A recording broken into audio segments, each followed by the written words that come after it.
Ethan Carter has always prided himself on the freedom of life on his sprawling horse ranch, a legacy passed down through generations that stands as his sanctuary and a testament to hard work and self-reliance.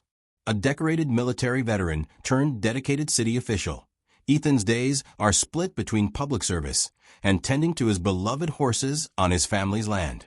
The ranch, with its wide open pastures, well-kept stables, and the comforting sight of horses galloping freely under the endless blue sky, is more than just property to him.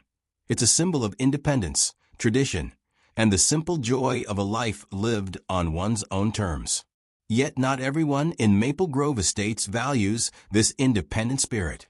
At the helm of the Homeowners Association HOA is Kerren, a woman whose reputation for enforcing conformity is as well known as her perfectly pressed blouses and ever-present clipboard. To Kerren, every property must adhere to a rigid standard, and nothing on Ethan's land is exempt, including his cherished horses. Kerren's vision of suburban perfection leaves no room for free-spirited living, and she's determined to impose her will on every inch of the community. The first real clash came on a bright, crisp morning when Ethan stepped out to check on his horses.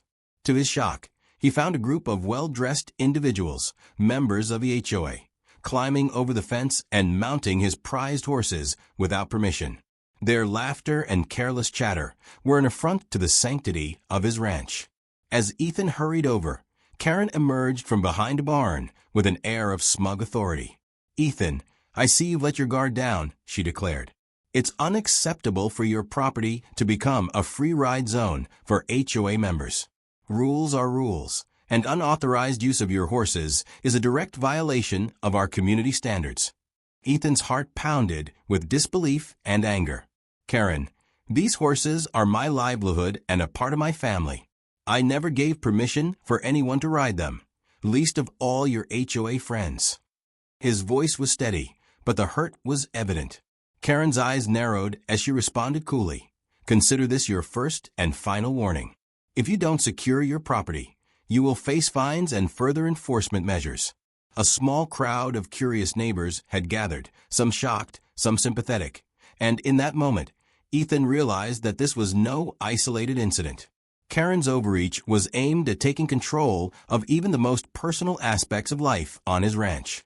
Determined not to let her trample on his freedom, Ethan resolved that he would protect his property at all costs, and that the battle for his horses was only just beginning.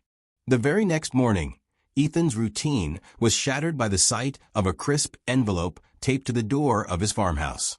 Inside was a formal notice bearing the Maple Grove Estates HOA seal, a fine of $750 for unauthorized recreational use of private property, specifically targeting the recent incident with his horses. The legal jargon within was designed to intimidate, leaving no doubt that Kerren intended to assert her control by any means necessary. Outside, Kerren waited with an air of smug satisfaction near the main gate. "Remember, Mr. Carter," she said coolly, "the rules apply uniformly to every homeowner in Maple Grove Estates. Your failure to secure your property and the unauthorized riding of your horses has consequences." Ethan, frustrated but determined, gathered his property documents, records of long-standing traditions on his ranch, and letters from neighbors who appreciated his way of life. Later that day, he visited the local zoning office. A sympathetic official assured him that no local ordinance prevented him from using his land as he saw fit, though the officer warned that the HOA was notorious for twisting community guidelines to suit its agenda. Despite the reassurance, the pressure from the HOA mounted. Early the next morning, unannounced inspectors arrived at the ranch. With clipboards in hand, they measured fence lines, inspected the stables, and questioned Ethan about his property security. Every intrusive visit felt like a calculated attempt to force him into submission. That evening, an emergency HOA meeting was convened at the sterile community center. Kerren took the stage with a stack of notices and a steely glare. "Effective immediately," she declared. "Any homeowner found violating community standards will face additional fines and potential legal action."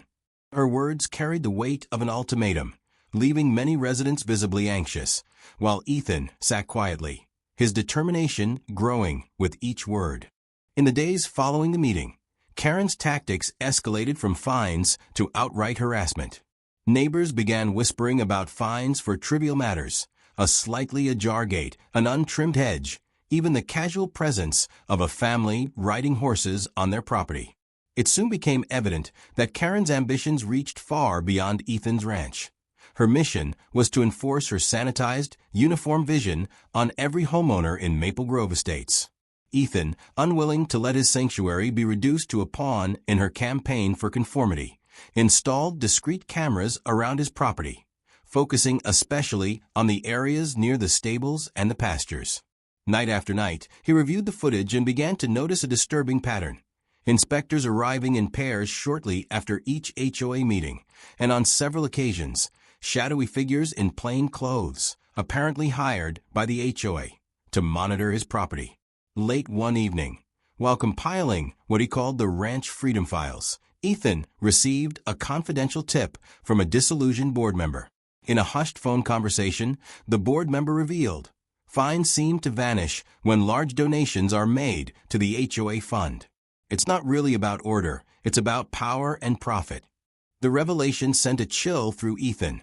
This wasn't merely about unauthorized horse riding. It was about systemic corruption. Each new piece of evidence he gathered, photographs, video clips, and testimonies from similarly aggrieved neighbors, only deepened his resolve. The Ranch Freedom Files became his secret arsenal, a testament to the abuse of power he and others were enduring. Ethan realized that if he was to defend his property and the freedom it represented, he needed to expose this corruption not just to the board, but to the entire community. The stage was set for a counterattack that would challenge Kerren's authority once and for all. One cool morning, Ethan awoke to a scene that set his pulse racing. Heavy machinery had been parked near his barn and stables, and parts of his pasture had been fenced off with industrial-grade material. The HOA, under Kerren's orders, claimed these modifications were necessary for community safety and to prevent further violations. However, Ethan saw it for what it was, a blatant attempt to impose a uniform, sterile standard on his property and strip him of his freedom. Furious, Ethan gathered every scrap of evidence from his Ranch Freedom Files and prepared for a public confrontation. At the next HOA meeting, held in the pristine, overly formal community center, Ethan strode confidently to the podium. "Ladies and gentlemen," he began, "what you're about to see is undeniable evidence of abuse of power, a violation of our fundamental rights as homeowners." He proceeded to project a series of video clips, inspectors interrogating him by his stables, heavy machinery encroaching on his pastures, and even off-the-record conversations among board members hinting at kickbacks and hidden agendas. As the footage played, the room fell into a heavy silence. Neighbors began to murmur their own stories of arbitrary fines and invasive inspections, and a collective sense of injustice filled the space. Kerren, sitting at the front with a glare that could curdle milk, attempted to interject, "These measures are for the benefit of all residents." But her protest faltered under the weight of the evidence. "This isn't just about one ranch," Ethan continued. "It's about our right to live freely, to manage our property as we see fit, without interference from a board that values conformity over community spirit." As the meeting progressed, more and more homeowners came forward with their own grievances, transforming a once quiet room into a chorus of defiance. Ethan's bold public confrontation had ignited a spark of rebellion that now threatened to dismantle Kerren's oppressive regime. Cornered by mounting evidence and a unified community, Kerren resorted to one final, desperate gambit. Late one humid evening, with tensions at their peak, Kerren decided to call the police. She dialed 911 and falsely claimed that Ethan's farm was creating a public disturbance by allowing unauthorized riding of his horses by her HOA friends. It was an absurd allegation, but Kerren hoped that by involving law enforcement, she could intimidate Ethan into submission. Within minutes, uniformed officers arrived at the ranch. Standing resolutely by the stables, Ethan greeted them calmly and presented his city official credentials. "There is no disturbance here," he stated evenly. "This is my private property, and I have every legal right to allow my friends or any visitor to ride my horses as long as it's on my land." The officers, recognizing the baselessness of the claim, left after issuing a stern warning to Kerren about misusing emergency services.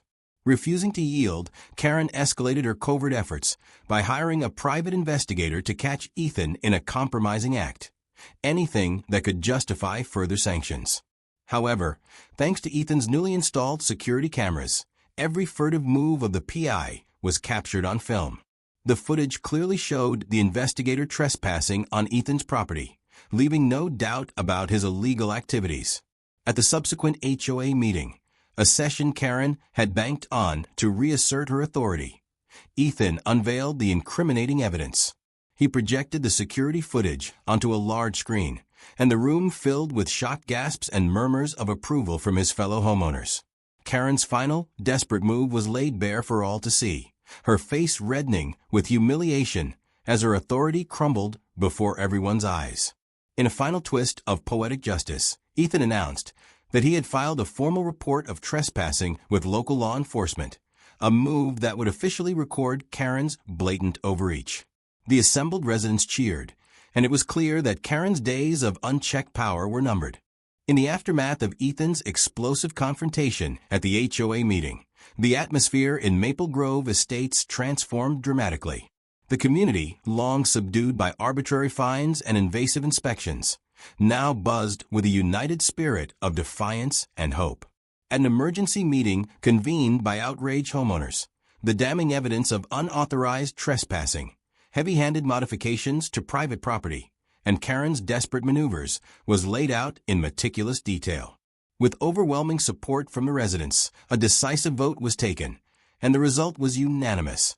Kerren was removed from the HOA board. The decision sent shockwaves through the neighborhood. Within days, local authorities launched a comprehensive investigation into the HOA's practices, exposing a systematic pattern of arbitrary fines, financial mismanagement, and outright abuse of power. The rigid, oppressive structure that Kerren had so zealously defended began to crumble under the weight of undeniable evidence and the collective will of the community. For Kerren, the consequences were swift and severe. Her personal assets, once flaunted as symbols of her authority, fell under intense scrutiny, and financial irregularities were exposed. Her once pristine home was swiftly listed for sale, and she became a cautionary tale of unchecked entitlement and abuse of power. Ethan, watching these developments from the sanctuary of his ranch, felt an overwhelming sense of vindication. His battle to protect his property and his horses from unauthorized use had ignited a movement that reclaimed the rights of every homeowner in Maple Grove Estates. Neighbors, emboldened by their collective victory, began sharing their own stories of past grievances and envisioning a future free from arbitrary control. As the old HOA structure disintegrated, new policies emerged, ones built on transparency, accountability, and genuine respect for individual freedoms. Ethan's determined stand had transformed from a personal fight into a resounding statement for community rights. With a satisfied smile and a cup of coffee in hand, he watched as the remnants of Kerren's oppressive reign faded into history. With the community uprising in full swing and the corrupt practices of the old HOA laid bare, local authorities had no choice but to act decisively. Investigations into the invasive inspections, arbitrary fines, and overall abuse of power revealed that the rules enforced by the HOA were nothing more than a guise for personal gain. The city imposed steep fines on the HOA for violating homeowners' rights, and a class action lawsuit was swiftly filed on behalf of the aggrieved residents. At a press conference held in the newly reformed community center, Ethan stood before a crowd of reporters and relieved neighbors. "Today, we've proven that no one is above the law," he declared in a measured tone. "Our community will no longer be held hostage by arbitrary rules and unchecked power." This legal victory marks the beginning of a new era for Maple Grove Estates. As court dates were set and legal documents piled up, individual board members found themselves facing personal legal consequences for their roles in the oppression. Even Kerren's longtime legal advisor came under investigation for facilitating the HOA's unethical practices. The collapse of the old system was not merely symbolic. It was a comprehensive legal reckoning that sent a clear message to communities everywhere. fairness, transparency, and respect for individual rights must prevail. For Ethan, this legal triumph was the final power move, a vindication of his long-fought battle against tyranny. The class action lawsuit not only promised financial restitution for the wronged homeowners, but also paved the way for a complete overhaul of community governance. Maple Grove Estates was now poised to enter a future defined by respect, cooperation, and true neighborly spirit. As the legal and public consequences mounted, Kerren's personal life began to unravel in dramatic fashion. Once the unyielding enforcer of Maple Grove Estates' arbitrary rules, she soon found herself isolated, ridiculed, and financially ruined. The scandalous spectacle of her allowing her HOA friends to ride Ethan's horses without permission, and her blatant disregard for property boundaries, turned her once formidable reputation into a public laughingstock. Within weeks, her prized sedan was repossessed amid mounting debts, and rumors of personal turmoil spread like wildfire through the community. Whispers of a crumbling marriage and the collapse of her once impeccable authority became common fodder for gossip. The very system she had championed to enforce conformity now turned against her, leaving her as a stark example of unchecked entitlement. In a final bitter twist, Kerren attempted to salvage her reputation by seeking employment in property management. Instead, she was offered an entry-level position as an assistant property manager for another HOA, a public admission of her dramatic fall from grace. At a local networking event, a former neighbor couldn't help but quip, "I hope you enjoy following the rules now, Kerren." The remark, laced with humor and triumph, perfectly encapsulated her complete and humiliating collapse. Ethan, watching these developments from the peaceful refuge of his ranch, felt a deep sense of poetic justice. His fight had never been solely about protecting his horses and property. It was about defending his right to live freely, without interference from those who would use power to impose conformity. Kerren's humiliating downfall, documented in every piece of evidence and echoed in the laughter of her former enforcers, served as a powerful reminder that unchecked entitlement inevitably crumbles under the weight of truth and community unity. In the months following Kerren's dramatic downfall, Maple Grove Estates blossomed into a community reborn. The dark days of arbitrary fines, invasive inspections, and overbearing rules gave way to an atmosphere of creativity, collaboration, and genuine respect for individual freedoms. Neighbors gathered for impromptu barbecues, seasonal festivals, and lively block parties where the spirit of independence was celebrated with gusto. Ethan, whose once beloved ranch had been the target of relentless trespassing, and whose determined stand had saved his horses and property from unauthorized rides, now enjoyed his land in peace. At a spirited neighborhood celebration honoring their reclaimed rights, a jovial resident presented him with a handmade HOA violation notice for excessive trespassing resistance. The crowd erupted in laughter as Ethan held the sign high and remarked with a wry smile, "They really tried." As dusk settled over Maple Grove Estates, and the soft glow of twilight danced across the fields, the memory of oppressive rule faded into a distant echo. The community had reclaimed not only its rights, but its spirit, a spirit that celebrated individuality, nurtured creativity, and defied conformity at every turn. In that final golden moment of celebration, as neighbors toasted their victory and laughter filled the warm evening air, the screen of a once oppressive era faded to black, a final mic drop that signaled the ultimate triumph of a united community over entitlement.